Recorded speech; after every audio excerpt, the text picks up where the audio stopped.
So I'm empty at 4 o'clock on Thursday. You know what that means, right? We're going to have to wait. Need directional freight. So the whole week started off as a whole debacle. So it is what it is, man. So sitting in Wake Forest, North Carolina. I'm not even going to assume what I could possibly get for a reload to deliver tomorrow.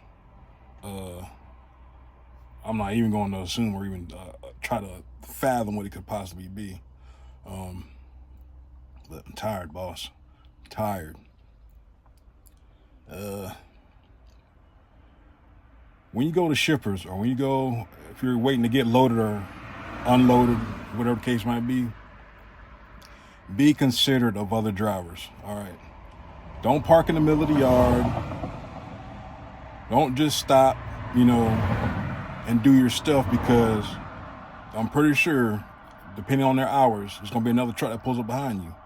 Perfect example. I'll pull into the yard, or before you pull into the yard, you got to stop at the stop sign and check in. All right. The boy driver, he stops, instead of going all the way around the corner to get behind the other truck, he just stops in the middle of the yard. So he's, takes all his stuff off, whatever the case might be. I'm taking my stuff off. I'm waiting to do my tarp because I know I'm going to have to move again.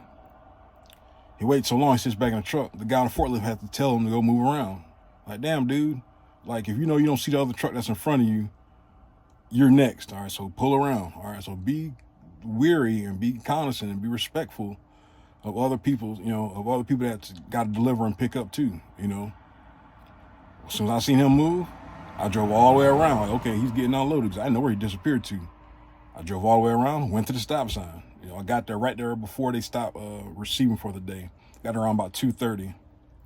But yeah, that's the only bad thing. And then they don't have parking. They have one spot. Like, if you get there first thing in the morning to park outside their gate, and then they'll probably fuss at you. But that's the chance you take. But they got room for one truck if you want to do that. But after you're unloaded, there's nowhere to wait. But I found a spot. I came this way, down this way, heading back the same way I came. And I'm just sitting here on the shoulder out the way until I get dispatched. Not sure how long it's going to take. There's nothing close for me to drive to, but if I don't get nothing here in the next 30 minutes, I'm going to have to make an executive decision and drive off. But I was wondering why they gave me this extra route to take. I wonder why I had to go an extra 5-10 miles. I always go by the dispatch directions when possible. Once I get to the store to check in, they've got a little display where you check in at a bridge closure or something. So that's why I was routed an additional 10 miles, I guess, to go around that detour, I'm assuming. Like I say, when you're unsure of things like that and you've never been somewhere, go the same way out that you came in, unless you know for sure. All right, so I don't know for sure, so I'm going the same exact way I came in here. I took a left, I'm going to go straight, I'm going to take another left when I get at the light, and then another left, and then I'll be right back there on one, and then I just got to find somewhere to hang out. But there's nothing around here that's truck friendly. So I'm sitting by people's houses,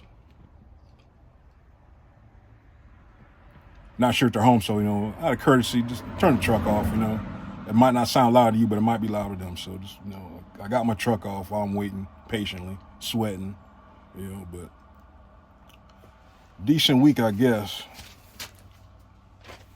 Like I said, this load was with tarp load, it was $1,100. Then the other one in Ohio was $1,200.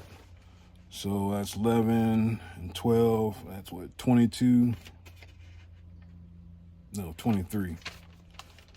23. I had another BS load from Willahoochee. That's 31. So I'm about at $4,000. It's a rough $4,000. So if I was a betting man, I'm gonna get something that's almost $1,000, maybe, if I'm lucky, maybe. That's gonna put me at almost $5,000. It's a hard $5,000, I've been thinking, I'm looking at my last two averages for next week, not next week, I'm sorry, week after next, depending on how that week goes. If I get back to normal, I'm gonna start picking my own loads. I usually let my fleet manager pick my loads, but I'm gonna get effed around like this, I'm gonna F myself, and I ain't pausing. So we'll do that. But yeah, in theory, usually every time you empty, your fleet manager calls you with 3 load options. That's how it usually works. When I used to stay on a run, I would leave it to my fleet manager to pick what's the best load to keep me in the right area. But now that I go home every week, like I said, I'm gonna start down, see if I can pull some strings and see what I can come up with myself out of the options that I get every day after I deliver. So sometimes you can't take the high and pass load. Sometimes you gotta, take a little cheap one to get to another area. That's how you just gotta run your truck. You want to do it like that. But yeah, I'm gonna see. So, but what I've noticed is he's always gives me a load that's as much as possible that I can deliver next day from what I'm seeing. So it's usually like about $1,000 load for 600 miles or whatever the case might be. So like I said, it's a hard $5,000, to the truck every week. So it's tiresome, I tell you that. But what can you do? So I'm sitting here patiently waiting for my next dispatch.